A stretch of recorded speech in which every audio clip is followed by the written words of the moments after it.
армысыздар, аман есен бармысыздар деп амандасып алайын жалпы барлықтарыңызбен. Енді бүгінгі біздің тақырыбымыз адам жанының әсемдік әлемі деп аталады. Тақырыбымыз адам жанының әсемдік әлемі. Жалпы әсемдік деген табиғатта бар, бірақ ол бөлінеді ғой.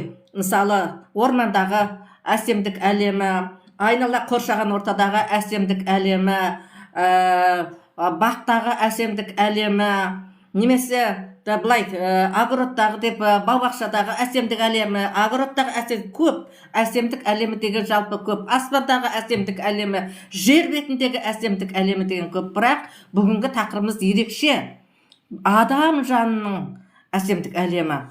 Бұл адам жанының әсемдік әлемі деген ерекше көрініс береді. Енді соны біз талдап айтамыз. Өйткені адамның әдемілігі деген сөз ғой. Адамның түр сипатының, жанының әдемілігі қалай болады екен, соны талдаймыз бүгін. Енді әсемдікке, әдемілікке көргенде кез келген адам енді бей-жай қала алмайды. Әдемі нәрсені, әдемі адамды көргенде, әдемі аруды көргенде, әдемі жігітті көргенде еріксіз көзіңіз неғылады түседі.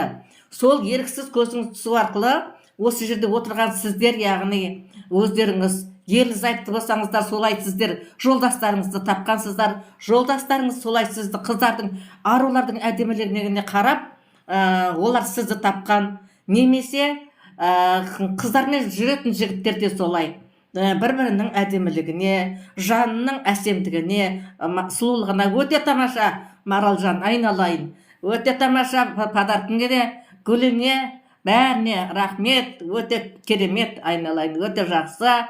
Қабыл алдым.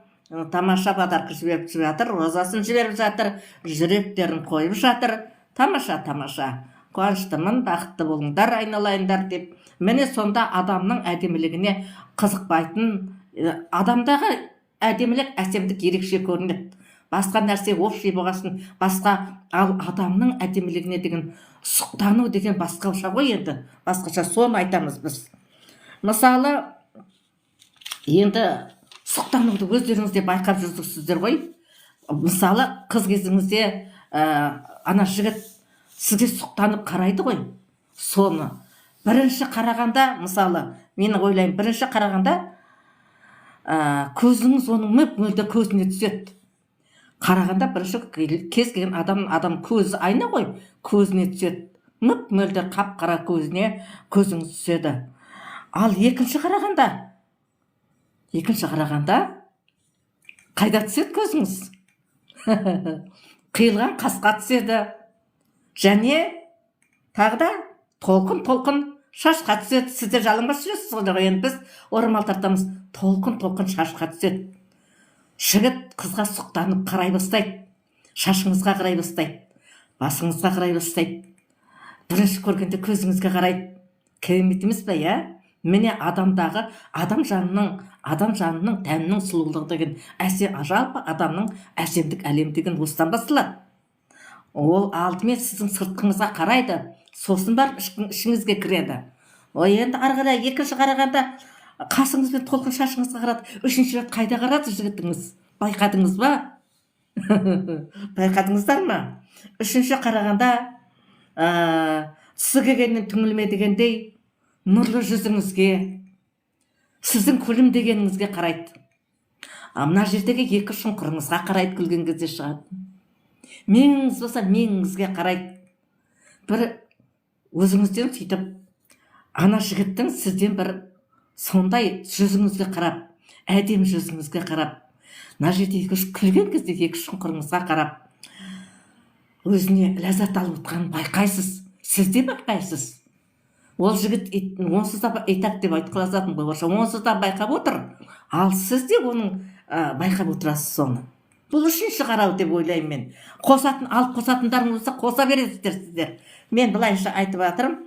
Ал енді төртінші қарағанда сіз енді жаңағы отырғанда қарай ма, басқа кезде қарай ма, алғашқыда байқай, тіп тұлғаңызға қарайды.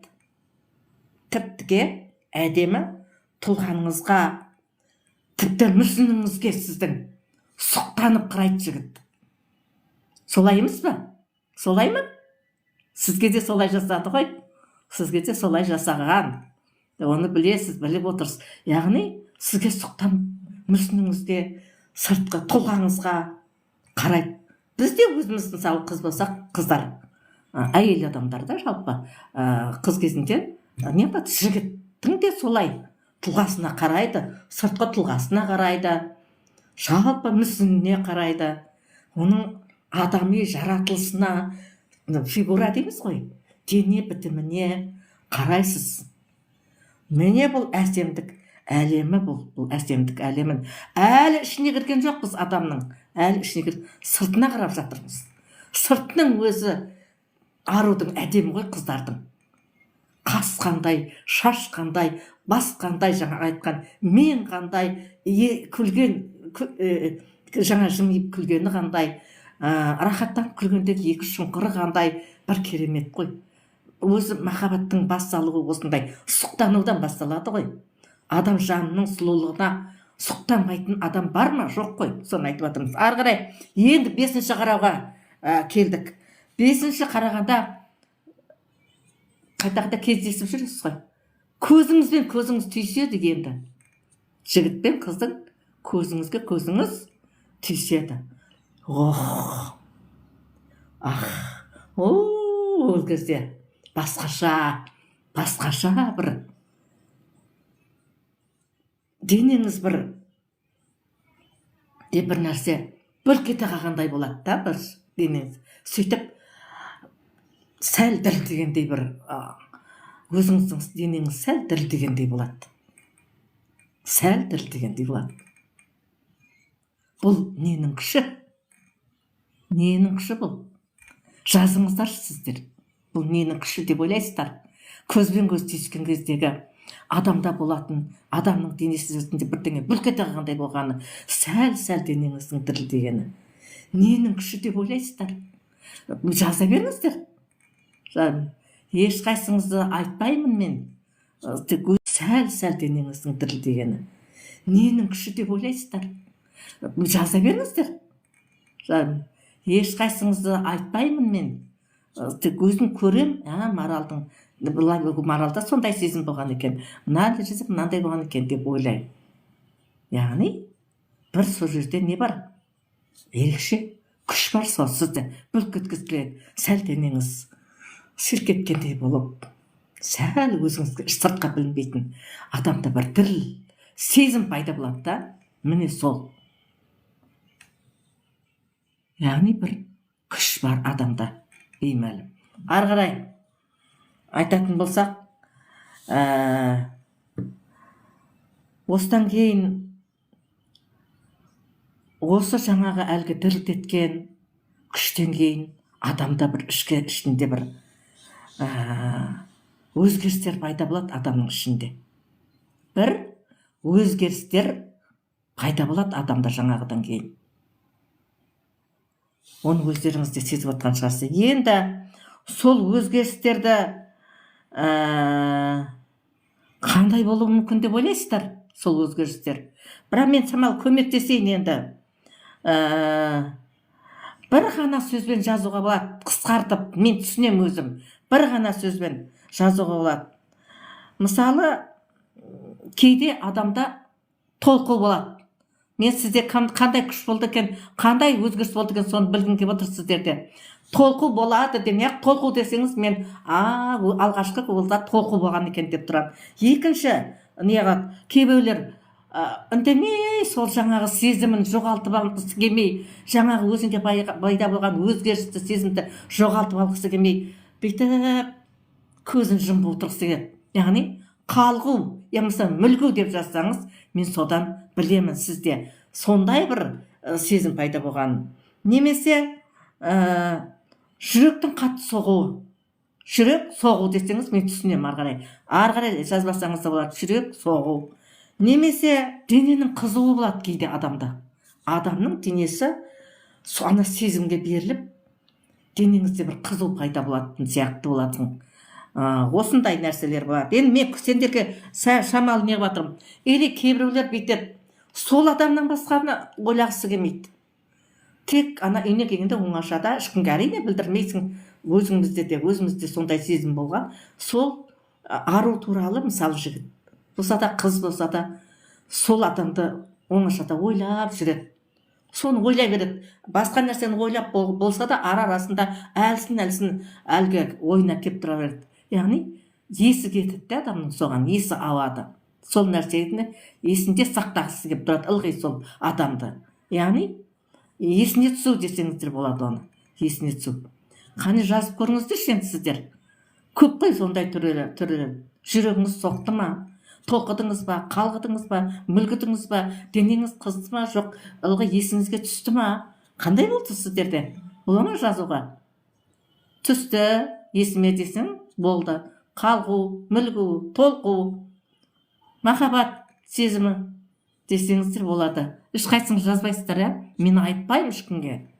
Айтпаймын мен ешкімге. Айтпаймын. Яғни бәрі адамға қызығу деген, аруға қызығу, жігітке қызығу, осындай көз қараспенен сұқтанудан басталады бәрі. Бірінші былай қарайды, екінші былай қарайды. Сөйтіп сіздің адамның жанының сұлулығын ол жігіт те аруда біле бастайды. Одан кейін кездесу пайда болады. Кездескеннен кейін сізбен пікірлескен кезде енді сыртқы жаныңыздың әсемдігін, сұлулығын байқады ғой ол жігіт немесе қыз. Енді кездескеннен кейін, әңгімелескеннен кейін, бірге қыдырғаннан кейін, бірге пікірлескеннен кейін, ішкі жан дүниеңіздің сұлулығын неғыла бастайды, байқай бастайды. Жазбадыңыздар ешқайсыңыз, жасырып отырсыздар, иә? Қыздармен жүргенде қазір барып кездескенде кешке жақын қандай сезімде боласыз? Толқисыз ба, кетерде толқымайсыз ба? Есіңізге түсе ме, түспей ме? Сағынасыз ба, сағынбайсыз ба? Сағынамын десең болды, кімді сағынғаныңда мен шаруам жоқ. Айтпаймын ешкімге, жазып қойыңыз. Сағынамын деп, атыңыздан басқа, атыңызды оқымаймын мені. Тек білсем болды.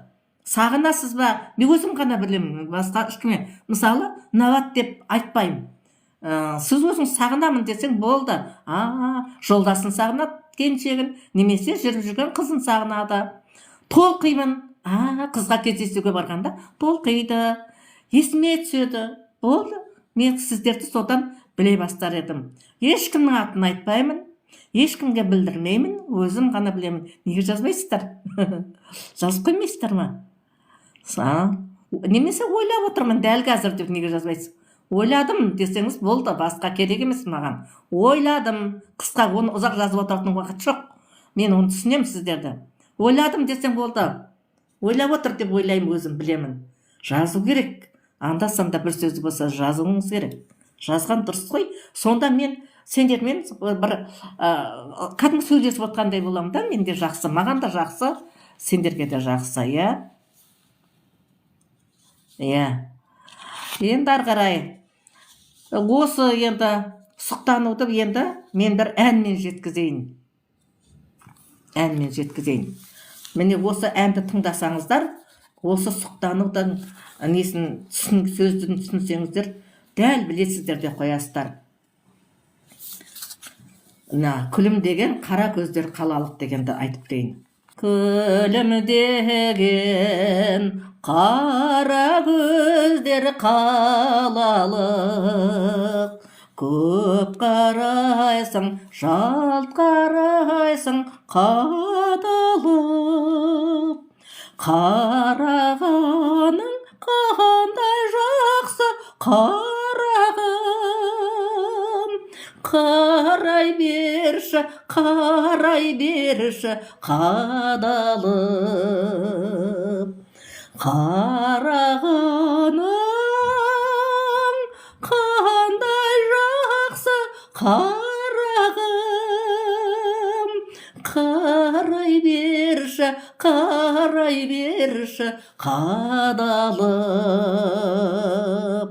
Қарай берші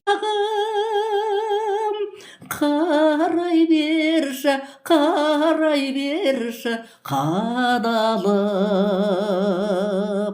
Қарай берші қадалып дейді. Ақыр қарап тұр ғой, соған айтып жатыр, қарап тұрғасын. Жанап мені өткеніңде жымиып, жалт қарайсың, көп қарайсың қиылып, қаладағы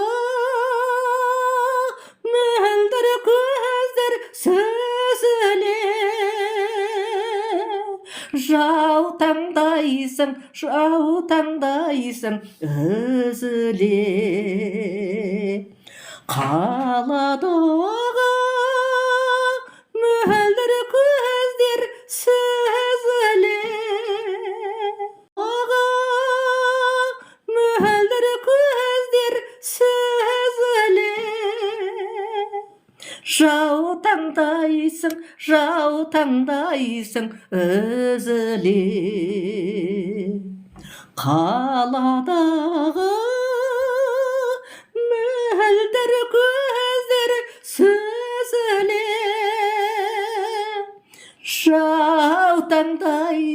жаутаңдайсың үзіле. Яғни ару қайда барған? Қалаға барған, бір ортаға түскен болу керек, немесе бір кешке барған болу керек. Онда көптеген жігіттер бар, көптеген халық бар. Ару өте әдемі болуы мүмкін. Ару өзі қазақтың қызының бәрі сұлу ғой. Сол кезде қаладағылар өте сұқтанып қараған болуы мүмкін. Так өте керемет болып. Сонда не қылған ол? Осылай айтып жатыр. Ары қарай. Қаладағы мөлдір көздер сүзіле, жаутаңдайсың үзіле дейді. Үзіліп қарау деген сөз не деген сөз? Сұқтанып қарау деген сөз ғой. Ары қарай. Күлімдеген қара көздер қалалық, көңіліңде бір ойың бар, ол анық. Сыр ашар көңіліңде бір ойың бар, ол анық. Сыр ашарда батылырақ болайық. Қарай берші қадалып, сыр ашарда батылырақ болайық. Қарай берші қадалып, сыр ашарда батылырақ болайық. Қарай берші қадалып. Бұл жерде не? Уже бірнеше рет кездесіп қойды қыз бен жігіт. Бір-біріне қараған сайын ол енді не қылады? Рахаттанады, үйреніп қалды, бір-біріне дос болып қалды. Достықтары одан дағы жақын махаббатқа ұласып жатыр. Сол кезде енді не қылып жатыр? Бірнеше рет сырласып қойды бұған дейін. Енді ары қарай сырласуға жаңаға не қыл дейді? Қарасаң қарай берші, қарағаның маған жақсы. Сыр ашуға батылырақ болайықшы, бір-бірімізге көзіміз үйренсінші, солай қарап. Сонда біз бір-бірімізге енді сырымызды ашық айтуға не қылады? Батылдығымыз жететін болады. Алғашқыдай жаутаңдап қарап, баталмай тұрмай, енді батылырақ сөйлеуге, қарағаның қандай жақсы деп бір-біріне не айтып жатыр. Міне сұқтану деген адамның жанына, бұл кезде негізі баяғы алғашқы 5 сұқтану кезіндегі сыртқы пішініңіз емес, енді бұл не қылды? Ішкі жаныңыздың әдемілігіне, адамның ішкі жанының әсемдігіне, адамның ішкі жанының сұлулығына, ішкі жанның әлемі, сұлулық әлеміне жаңағы жігіт әбден кіргеннен кейін не қыл деп жатыр қызға? Қарай берші қайта маған. қарағаның жақсы, қандай жақсы қарағаның маған деген сияқты жанының сұлулығын біліп, жігіт енді қызға не қылып ынтыға бастады. Шынымен көңілі ауа бастады деген сөз. Міне қандай тамаша. Ол не де адамның жанының сұлулығы, адамның мейірбандығы, адамның адалдығы, адамның сондай бір керемет жан жағынан нұр шашып тұруы адамды не қылады деген сөз. Тартады деген сөз ол адамды. Адам тартып тұрады.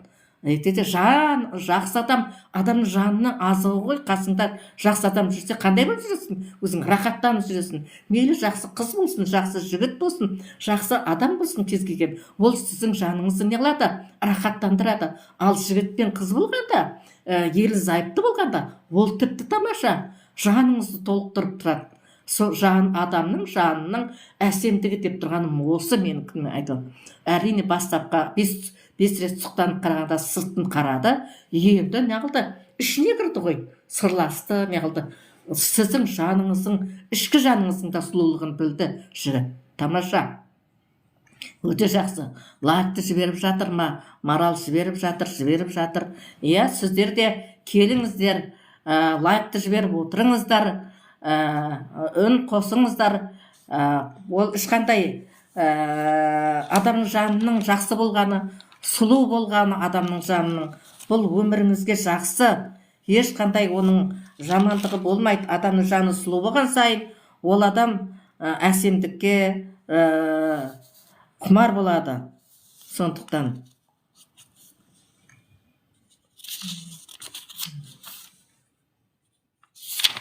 яғни бұның бәрі адамның сұлулықтың суреттері, адамның ішкі жан дүниесінен көрінетін сұлулықтың суреттері ғой.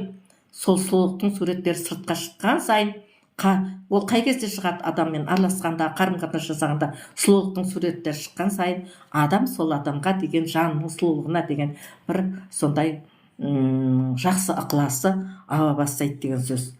Ал енді егер қыз бен жігіт болса, оның ішкі дүниесінде содан кейін алай-түлей дауыл соққандай, жаңбыр жауғандай, бір найзағай ойнағандай күйлерден өтеді.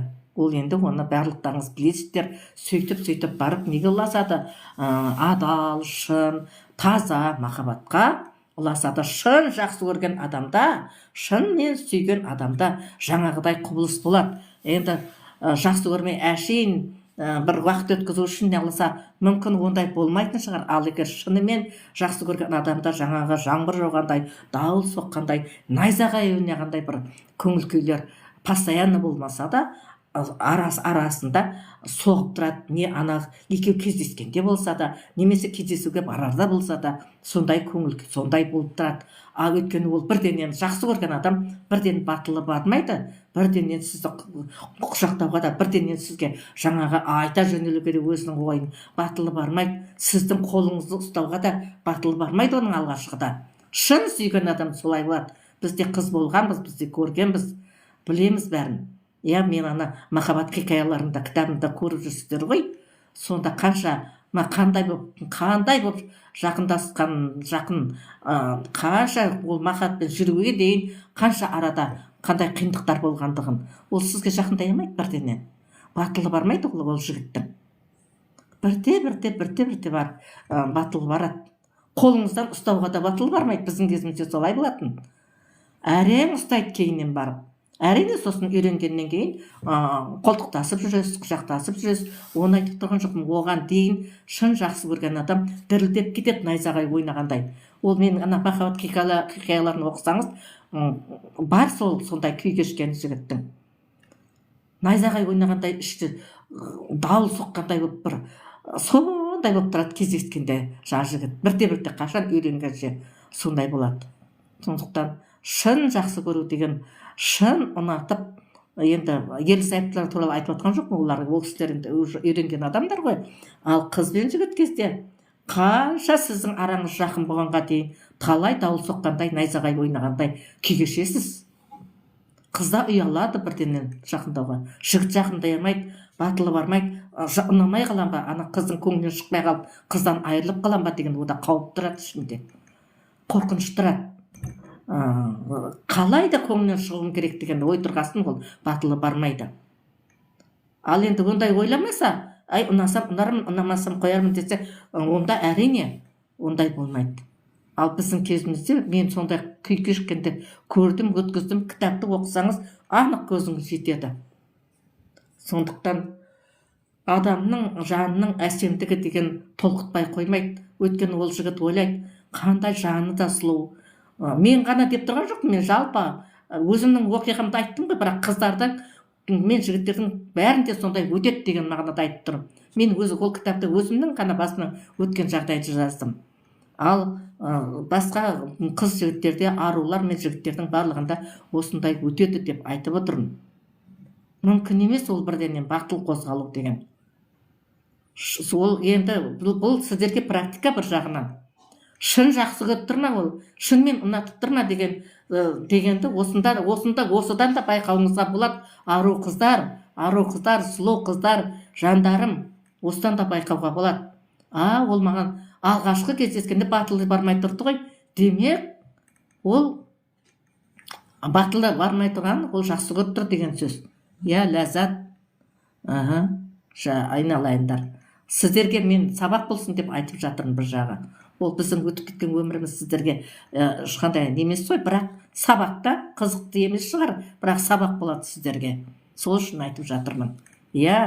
Мейлі жігіт болса да, қыз болса да, аяқ кенже, бәріңізге де солай. Шынымен жақсы көріп тұрған адам бірденен сізді баса көктеп, қолыңызды ұстап бүйтіп жақындап құшақтай алмайды ол. Әбден үйреніскенше олай жасай алмайды.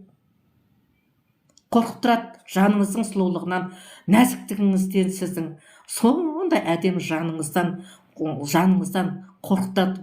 Әдемі адамнан, әдемі арудан айырылып қалам ба деп қорқытады. Ол қорыққанда сізден бір жаман деп қорықпайды.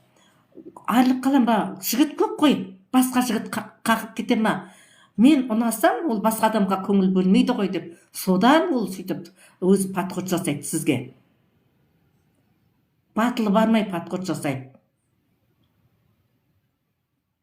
Одан да менен де жақсы жігіттер болса, әдемі подход жасаса, сол алып кетсе, мен мына әдемі қыздан айырылып қалам ба деп, сол үшін ғана ол батылы бармай тұрғаны. Әйтпесе ол бір қорқақ жігіт деп айтып отқан жоқпын мен. Түсінесіздер ғой енді өздеріңіз. Осындай сабақ болу керек.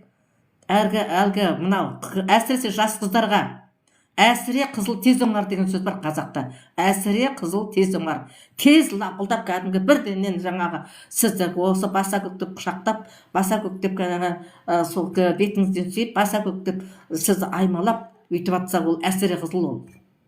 Соған абай болу керек. Сондықтан бұл сабақ, айтып отқаным менің сабақ, өмірлік сабақ. Ал енді жаңағыдай болса, әрі баянды болады, әрі жаңағы өзіңізге де сондай жақсы болады. Бірден құшақтаған қандай, жайменен сізді еркелетіп барып, сізде подход жасаған қандай, өзіңізге қалай сол қыздар? Қалай сол сіздерге? Әлде бірден құшақтаған жақсы ма сіздерге де? Өзіңізге қалай сол қыздар? Қалай сол сіздерге? Әлде бірден құшақтаған жақсы ма сіздерге де? Мен олай ойламаймын. Сіздер де солай ойламайсыздар деп ойлаймын. Жайлап, әдемілеп, сыпайы жігітте. Сізге де солай ұнайды ғой? Жігіттің сыпайы болғаны, әдемі болғаны, сізге әдемі сөз айтып барып, жаймен. Әрине кейін енді батыл өзіңіздің еркіңізбен, өзіңізбен жүре бастағаннан кейін, өзіңіз соған сөз бергеннен кейін, ол болады енді бәріне де баруға, жақын жүруге, қолтықтасып жүруге, жаңағы иығыңыздан қамқор болып, жаңағы костюмін кигізіп, айқарып, аймалап жүруге болады. Оның аяғы өйткені ерлі зайыптыға ұласылатыны белгілі болып тұр ғой. Ақыры сіз онымен бас қосасыз, ол жігітпен шаңырақ көтересіз. Сондықтан ол болады. Сол үшін айтып отырмын мен бүгінгі тақырыпта адам жанының әсем. Сұлу болған адам, жаныңыздың сұлу болғаны өзіңізге жақсы, ал сол сұлулықты қадірлей білген жігітке жақсы. Жігіттер болса, жігіттерге де сабақ қой ол. Жігіттерге де сабақ. Мен енді қыздарды басып айтып жатырмын, бірақ неге жігіттерге де сабақ. Сұлулықты дәріптей білу, сұлулықты аялай білу, сұлулықты сондай бір үлкен биік деңгейге көтере білу жігіттерге де сын ол.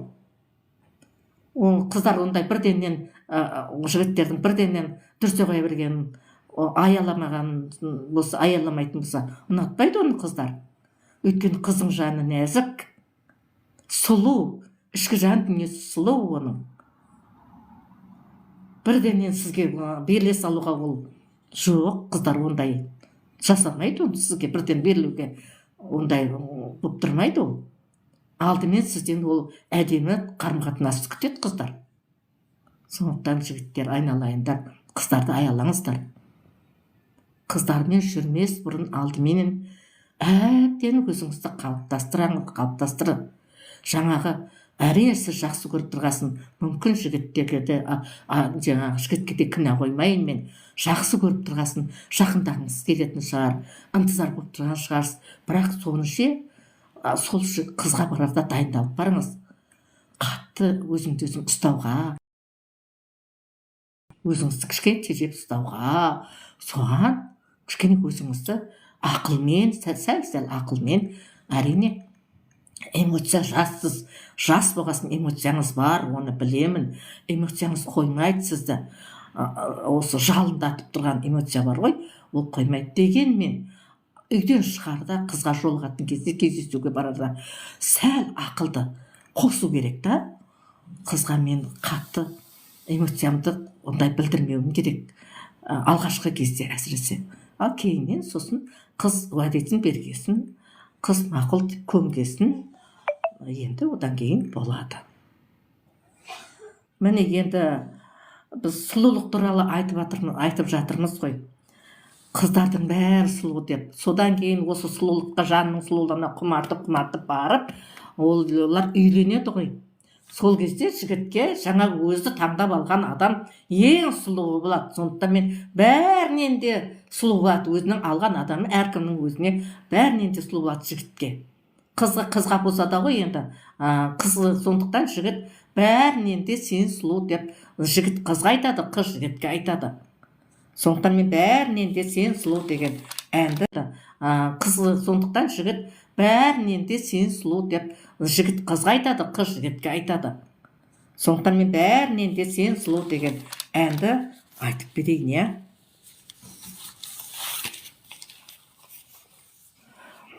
Лайктарыңызды тастап отырыңыздар, иә, лайктарыңызды тастап отырыңыздар.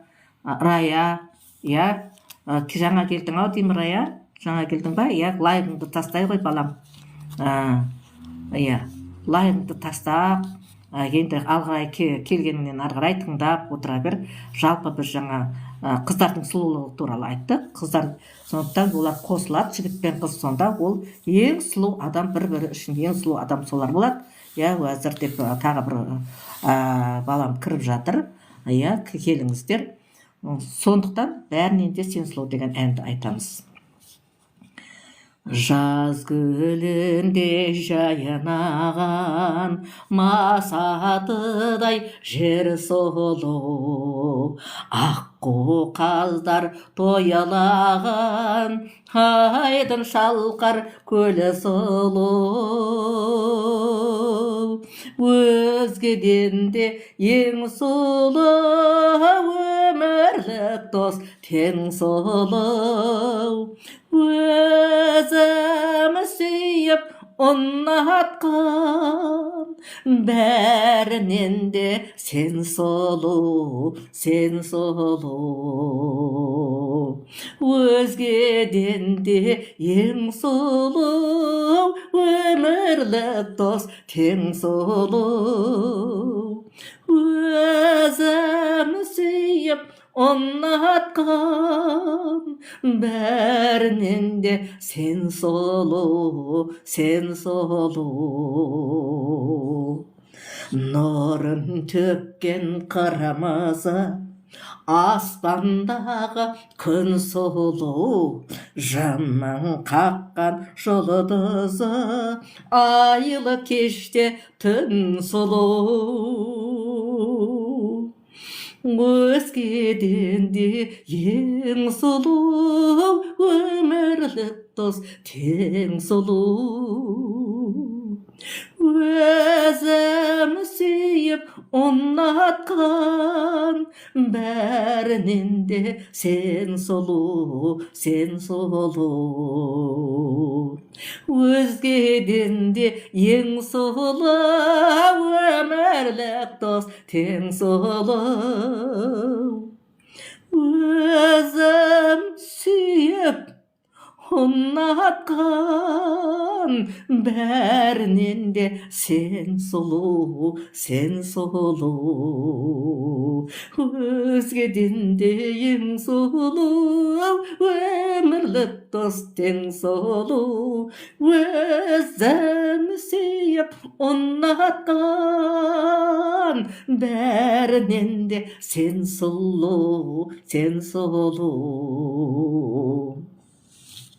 Тәрбиелі, тамаша, бал мінезді жан сұлу. Таңғаларлық қарасаң, талай абзал сіздер бар сұлу. Сіздер талай абзал бар сұлу. Сіздер сұлусыздар, сіздер. Өзгеден де ең сұлу, өмірлік дос тең сұлу. Өзім сүйіп ұнатқан, бәрінен де сен сұлу, сен сұлу. Өзгеден де ең сұлу, өмірлік дос тең сұлу. Өзің сүйіп ұнатқан, бәрінен де сен сұлу, сен сұлу. Өзгеден де ең сұлу, өмірлік дос тең сұлу. Өзің сүйіп ұнатқан, бәрінен де сен сұлу, сен сұлу. Өзгеден де ең сұлу, өмірлік дос тең сұлу. Өзім сүйіп ұнатқан, бәрінен де сен сұлу, сен сұлу. Өзгеден де ең сұлу, өмірлік дос тең сұлу. Өзің сүйіп ұнатқан, бәрінен де сол сұлу, сол сұлу. Тәрбиелі, тамаша, бал мінезді жан сұлу. Осыны қайталап айтып тұрмын, өйткені адамның мінезі қатты рөл ойнайды. Қандай болу керек екен адам? Бал мінезді жаны сұлу болу екен. Бал мінезді, жан жақты, әдемілік жақсы көретін, сондай өзі ақ көңіл, ашық. Енді адамдық қасиеттердің бәрі бойына жиналған адамды қандай адам дейді? Бал мінезді дейді.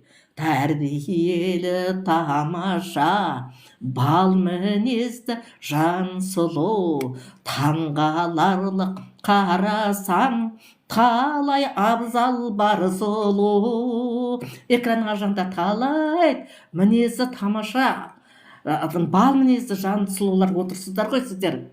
Тәрбиелі, тамаша, бал мінезді сұлулар отыр деп есептеймін. Ар жағында әдемі жаны сұлу жігіттер, жаны сұлу қыздар отыр деп ойлаймын.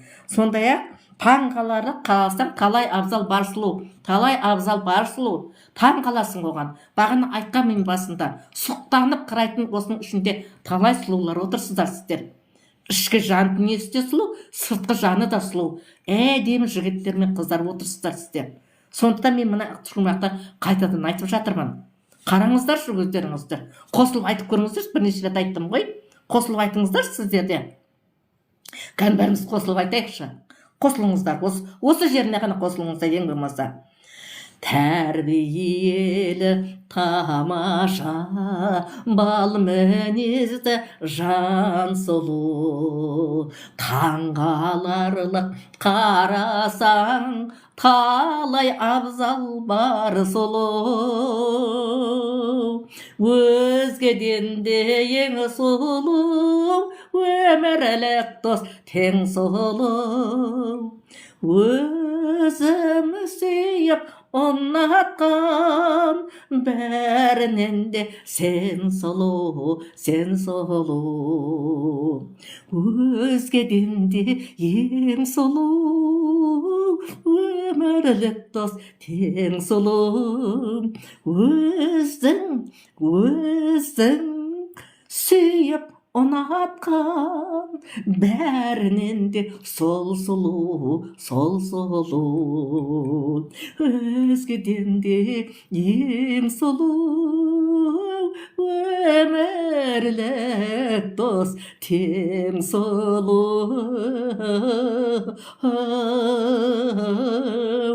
Өзің сүйіп ұнатқан, бәрінен де сен сұлу, сол сұлу. Өзің сүйіп ұнатқан, бәрінен де сол сұлу, сол сұлу. Тәрбиелі тамаша, бал мінезді жан сұлу, таңғаларлық қарасаң, талай абзал бар сұлу. Өзгеден де ең сұлу, өмірлік дос тең сұлу. Өздерің, әрқайсың өздерің сүйіп ұнатқан, бәрінен де сол сұлу деп бүгінгі эфирімізді аяқтаймыз. Жақсы, аман, сау болып тұрыңдар. Айналайындар, қалаған адамдарың бал мінезді жан сұлу болсын, тәрбиелі болсын, таң қалатын өзі тамаша ару сұлулығы бар жігіт, сұлулығы бар ару болсын. Сонда сіздер және өзіңіздер жаңағы басында айтқандай, мына тақырыбымыздың басында айтқандай, бірнеше рет сұқтанып қарап, бірнеше рет ынтығып қарап, сосын барып жақындап, сосын барып ішкі жанның сұлулығына үңіліп, оны әбден танығаннан кейін жақындасып, екеуі бірте-бірте дос болып ар жағында қосылған тамаша өмірлеріңіз сол бақытты жалғассын деп тілеймін. Бақытты болыңыздар. Әрбір кісінің қасындағы аруы ең сұлу болсын, әрбір арудың қасындағы жігіті ең сұлу жан, ең жақын жан болсын деп тілеп, бүгінгі эфирімізді аяқтаймыз. Жақсы, хош, сау болыңыздар. Тамаша, керемет. Сұлулық қандай жақсы, адам жанының сұлу болғаны, адамның жанының сұлу болғаны қандай жақсы. Әсіресе сол рөл ойнайды. Әрине сыртқы сұлулығыңыз да керек. Енді қазір сыртқы сұлулық дегенді, бұрынғы кезде біздің кезімізде сыртқы сұлулық кәдімгі табиғи болатын еді. Енді крем жағып, сәл-сәл неғанымыз болса, дәл қазіргідей мүмкіндік жоқ болатын ол кезде. Қазір адамды сұлу қылу деген макияж бар, басқа бар, өте жақсы ғой, ол мүмкіндік көп қой қазір. Ал оған қосымша жаныңыздың сұлулығын ешкім істей алмайды. Осы нәрсе есіңізде болсын. Жаныңыздың сұлулығы ананы бояп келтіре алмайды ешкім оны. Жаныңыздың сұлулығын өзіңіз қалыптастырасыз. Сондықтан жаныңыздың сұлулығын әдемілеп қалыптастыруға әрекет жасаңыз. Ал сыртқы сұлулық, Құдай берген сұлулығыңыз бар, өзіңіздің Алла берген. Оның үстіне жаңағы қазіргі көптеген нелерді сұлулық салонына барып, әртүрлі нелерді пайдаланып, өзіңіздің бет күтіміңізді жасап, әдемі болуға қазір мүмкіндік көп қой. Сол арқылы көптеген олда көмегі бар ол сұлулық салонының да. Солай да кейбір бетіңіздің әсіресе терінің ескіріп кетпеуіне, әжімнің көп түсіп кетпеуіне деген сияқты қазір мүмкіндіктер көп. Оны пайдалануға болады, бәрін пайдалану керек. Бірақ жаныңыздың сұлулығы өзіңізге байланысты, өзіңіз қалыптастырасыз оны. Ата-анадан алған тәрбиеңізге байланысты, одан кейін жүрген ортаңызға байланысты, одан жаңағы кездескен жігітіңізге байланысты, одан кейін ол жігітпен қосылып өмір сүру салтыңызға байланысты, одан кейін бала шағаны дүние әкелуіңізге байланысты, одан кейін бала шағаға берген қаландай тәрбие берем деп балалы болғаннан кейін адам ойланады. Соған байланысты өзіңіз баланы тәрбиелей отырып, өзіңіз де соған неғыласыз, тәрбиеленесіз. Соған байланысты сөйтіп бірте-бірте адамның жанының сұлулығы өзіңіз де соған не қыласыз, тәрбиеленесіз, соған байланысты сөйтіп бірте адамның жанының сұлулығы қалыптасады. Міне сондықтан адамның жанының сұлулығы өте қатты рөл ойнайды, балапандарым. Осы нәрсе естеріңізде болсын. Иә, қосымша айтып жатырмын. Мына жерде талай әлде келіп жатқандар бар екен, сондықтан сәл созып жатырмын. Привет деп келіп жатқандар бар. Привет, келіңіздер, привет. Иә, мен сіздер, мына кейіннен келген кісілер, сіздер үшін айтып жатырмын осы қосымша тақырыптың несін. Ойбай, жаңадан келіп жатқан бар. Иә, келіңіздер, привет, сәлем. Иә, мына қосымшаны сіздер үшін айтып жатырмын. Келіп жатқанын байқап отырмын мен. Жаңадан келіп жатқандарды байқап отырмын. Сондықтан мына қосымшаны сіздер үшін айтып жатырмын. Иә, адам жанының сұлулығын қолдан жасауға болмайды деп жатырмын. Түйіні енді бәрін айтып қойдым мен жаңа. Түйіні сол, адам жанының сұлулығын әркім өзі қалыптастырады. Ал былай беттің, мүсіннің сұлулығын қазір жасауға әбден мүмкіндік бар. Әсіресе бет күтімі деген қазір ешқандай проблема болмай қалды деуге болады.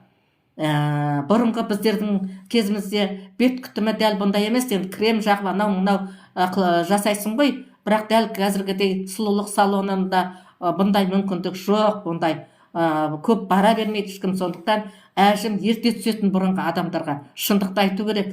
Әжім бетімізге қашан түскені, әжім түскен. Сосын ол әжім түскеннен кейін, бір түскеннен кейін ол енді кетіре алмайсың ғой, сол бой қалды. Сонда ал қазір жас кезіңнен сақтансаң, әжімді түсірмейтін мүмкіндіктер бар. Әжімді білдірмейтін мүмкіндіктер бар қазір салоны. Біз енді барып көрмегесін әлі де бармаймыз. Өмір сұлулық салоны дегенге барып көрген емеспін өз басым. Өмір көрген емеспін. Енді біз солай қартайдық қой, енді сосын қаяқтан барамыз. Ал қазіргі жастарға мүмкіндік көп.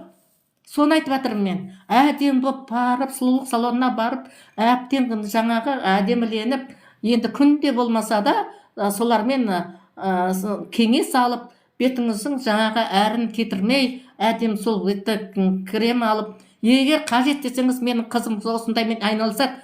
Мен сіздерге егер осы жерде маған керек десеңіздер, бетіңе әжім түсірмейтін, бетіңіздің әжімін әрін шамалы дұрыстап тұратын кремдердің бәрін сатады менің қызым. Ерекше российскийлер де бар, басқасы да бар. Маған айтсаңыздар, мен тауып берем.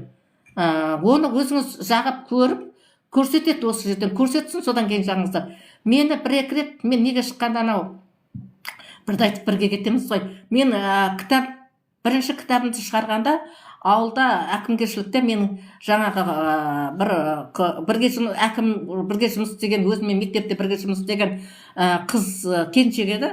Сол апай, мен сіздің жаңағы бірінші кітабыңыздың тұсаукесерін істеп берейін деді. Мен ұялып, ойбай қойып, кітап шығарып, соны енді тұсаукесерін істетем деп жүрем ба деп әрбір қашқақтап ем. Ол енді жаңа өзіміздің бірге жұмыс істеген не болғаннан кейін, жоқ апай, мен осы жерде отқанда, әкімгершілікте отқанда Нұрманова Әлия деген істеп берейін да, апай, тұсаукесерін өткізіп берейін да деп барлығын. Онда мейлі өзің өткізсең өткіз, менің шаруам жоқ дедім. Мен дайындалып, тек өзім дайындалып кірейін, мынаяқтың бәрін өзің дайында дедім. Ол бәрін өзі дайындады, клубты да дайындады, жас шақыратын адамдарын да дайындады, басқа қандай ұйымдастыратын нәрсе бар. Менің кітаптарымнан үзінділерді де сол біреуді енді өзі дайындамайды ғой, бірақ тапсырма беріп үзінділерден жаңағы үзінді оқуды да дайындады, басқа нәрсені де дайындады. Не керек, менің отыратын креслома дейін дайындады, креслоға шығып отыруға. Алдыма столымды қойды, гүлімді қойды, суымды қойды деген сияқты. Енді ол жақсының жақсылығын айту керек. Бәрін қойып, бәрін дайындады. Мен тек өзім ғана бардым. Сонда маған жаңағы енді шынымды айтайын сіздерге. Сол күні енді әдем болып бару үшін жаңағы енді бұл клубта қанша адам, бұл жұқа тола клубта қанша адам кететінін білесіздер ғой, үлкен мәдениет үйінде. Сондықтан мама әдем болып барсай деп, ойбай енді қалай әдем болып барам деп мен сөйттім. Енді сөйтіп ем, жаңағы бір нәрсені жақты, білмеймін не жаққанын, бір нәрсе жақты, одан кейін бір нәрсе жағып еді, бетім әжіме кетіп қалды. Бетімнің әжіме кетіп қалды. Алдымен сүртті деймін, алдымен сүртті айтпақшы, бір нәрсемен сүртті. Ол да бір нәрсе сондай сықпамай сияқты бір нәрсе екен, сонымен сүртті. Сосын одан кейін жаңағы не қылды, бетіме тағы бір нәрсе жағып бүйтті, одан кейін тағы бір нәрсе жағып бүйтіп бір нәрсе қылып бетім әжімдеп қалды жаңағы жерде. Өзім таң қалдым, мыж-мыж болып тұрған бетім, әжім осы мынандай болып тұрған, әжім болып өсіп тұрған. Анадан кейін әжім кетіп қалды, жаңағы тұлыққа шыққанда әдемі болып қалды. Кейбіреулер ойбай деп таң қалды енді. Бірақ енді сол қызым істеп бергенін сезді бәрі. Қызымның істеп бергенін сезді. Ол қызым мұндай сұлулық салонында істемейді, ол мұғалім. Бірақ қосымша қазір жұрттың бәрі жұмыс істейді ғой, жаңағындай нелерді сатады, осындай нелерді. Сөйтсем жаңағы российский екен, жаңағыдай нәрселер екен.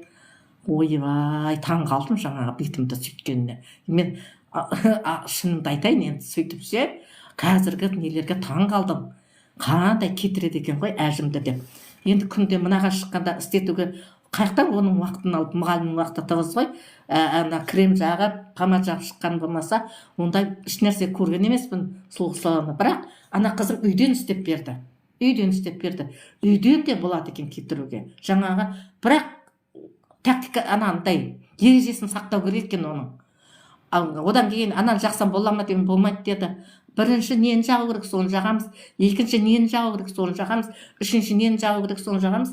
Төртінші не істеу керек, соны істейміз. Бесінші не істеу керек, соны істейміз деді. Сөйтіп істеп дайындады. Сосын тырнақтарыма педикюр ма бірдеңе істеп берді, педикюр ғой. Онда басқаша қылып істеді анандай. Жұрттың істеп жүргеннен басқаша. Наның бәрін бүйтіп жаймен бір басқа бір нәрсе болады екен. Ойбай, білмеймін екен енді. Бірақ енді сендер сұрасаңдар, мен айтқызам, ол қызға айтқызамын. Егер анық сұрап сөйтсеңдер айтқызам. Мен енді оның не екенін білмеймін өзім. Соны істеп берді. Енді ол қызым баласын әдемі болып шықсын деп тұр ғой енді мені. Мен қойсай алдың адамдар түрімізді қандай екен біледі ғой деп қойдым мен. Сонда да басқа сырттан да адам келді ғой енді. Сырттан шақырды жаңағы әкім өзі, әкім қызым жаңағы қайынсіңлілерім, енді мұғалім ғой, былай қазақ болғасын қайынсіңлілеріміз деп айтамыз, бірақ негізінде ол қайынсіңлі емес, коллективте бірге істеген ұстаз ретінде, аға ұстаз ретінде мені сол құрметтегені ғой оның. Енді әйтпесе кітапқа мен жаңағы тұсаукесер істеймін деген түсімде де кірген нәрсе емес, ол ойыма деген нәрсе емес. Сөйтіп жаңағы істеп беремін дегенсін істеп берді ол. Бірақ кітап шығарғанын естіген ғой, енді естіді ғой. Шығардым ғой, иә шығардым деп айттым. Сондай жасады. Сонда енді қазіргілердің кереметтігіне мен таң қалдым. Ойпырмай дедім, мынау не нәрсе бұл, қалай деп сөйттім. Сен ана салонға бармай-ақ қой деді қызым. Салонға онсыз да мен барайын деп тұрған жоқпын. Соның өзін зорға істеттім үй алып. Ойбай, бір не қылатын шығар құрсын деп. Сосын қасымды да бүйтіп берді. Қасымды да бір нәрсе қылып берді. Бүйтіп тарайтын бір нәрсе бар екен ғой. Сондаймен бүйтіп еді. Бұл да әдемі болып шыға келді Қасым. Ойбай, енді таң қаласың. Бірақ одан кейін істеген емес, біз істейтін ол менің де уақытым жоқ, оның да уақыты жоқ. Соны өзім де құмартпаймын енді. Маған былай крем не жаққа мен аса бір сұлулық не керек мен. Бұл жаққа барайын деп жатқан жоқпын. Бірдеңе істейін деп жатқан жоқпын. Біреумен мен бір түрін салыстырайын деп жатқан жоқпын. Бірақ енді былай да экранға шықпасам да, мен енді бірақ қонаққа барсам да крем жағып, боянып барам енді өзім. Осындай болып боянып барам, қазіргідей болып. Ал былай басқа жалпы қатты ондай деген өзіміз көрмегенбіз ғой бұрын. Білмейміз ғой ондайды. Көрмегеннің аты көрмеген екен адам. Ана қызыма таң қалдым ғой соны істегенде. Ойбай, біз отстали қап кеткен екенбіз дедім. Бетті бүйтіп күткен. Мен ана әжім кетіреді бірдеңе дегенді, әйтеуір ана беті жылтырап тұрғасын айтатын шығар деп ойлайтын тұғым. Мән бермейтін тұғым шын тыңдағанда. Ана әжім кетіп қалғанда өзім шок болдым, шын айтқанда, былай немен айтқан шок болдым. Қалай кетіп қалдың әжімдер дедім. Мынаның бәрі кетті ғой, бүйтіп кетіп қалды ғой. Әжім де кетіп қалды бүйтіп. Кетіп қалады екен.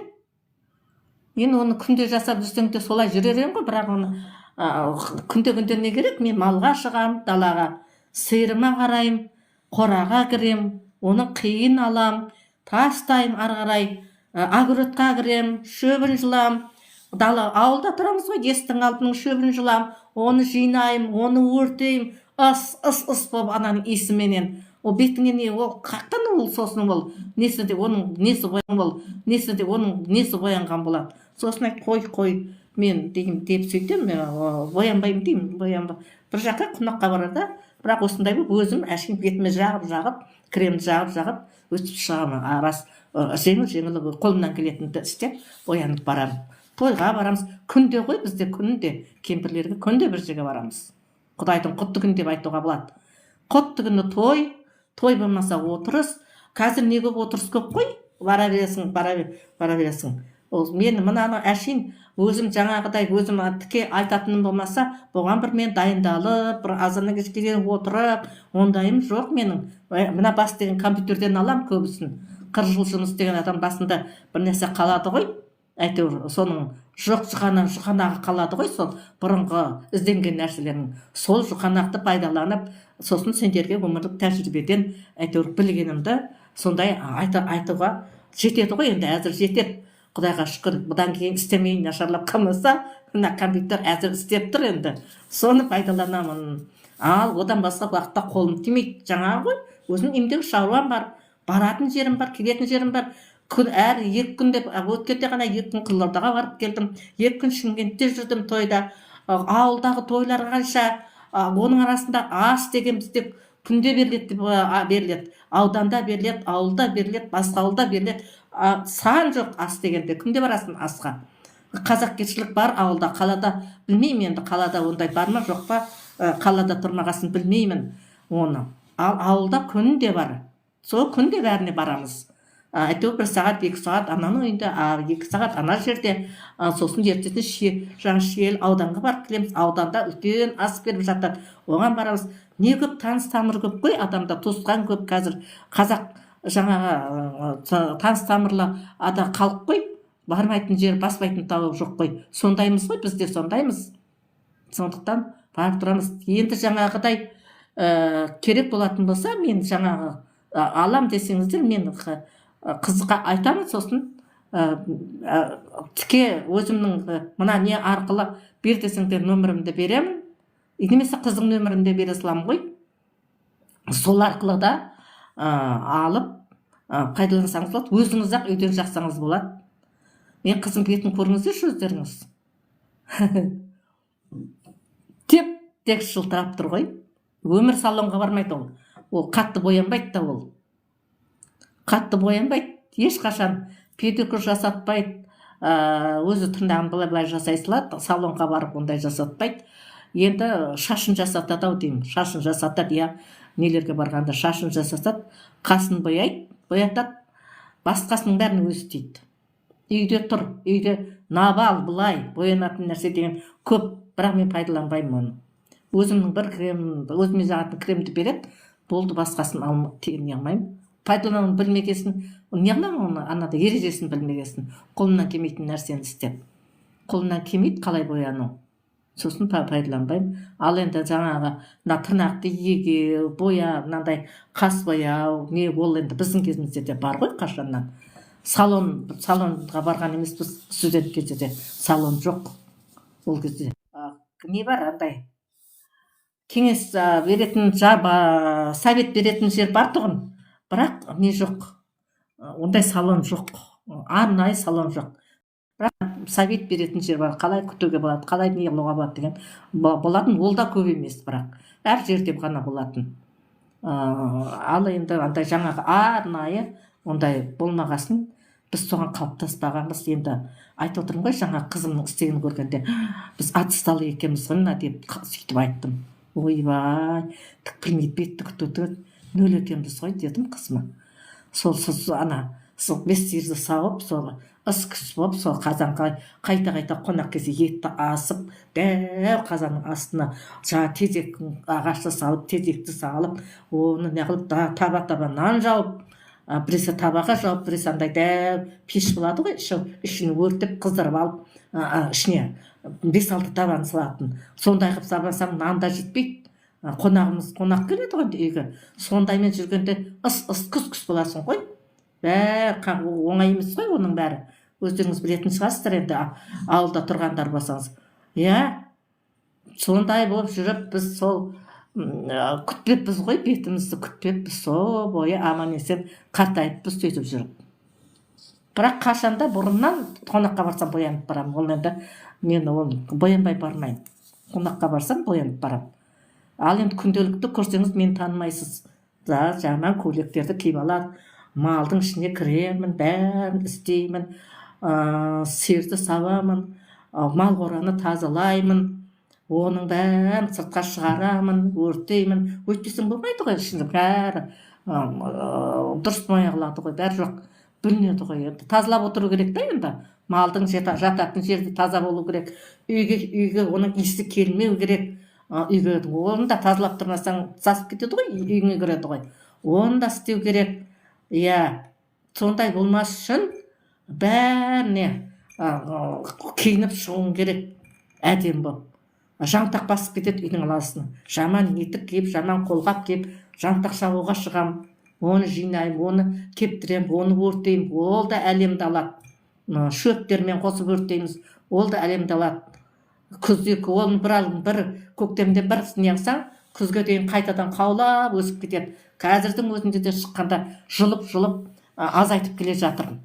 Жер жұмсақ болған кезде жұлам, ана жұлынбаған жерін кетпенмен шабам, сөйтіп жақындап қалды, енді шамалақ қалды, үйдің айналасының бәрін болған есепті болдым. Сондай тірлік істейміз әлі осындай. Сосын қаяқтан ол шаңға шығатын болса, бетіңізді бояп шыққан, ана жабысып қайта, одан да жаман болады ғой. Сондықтан сондай жасаймыз.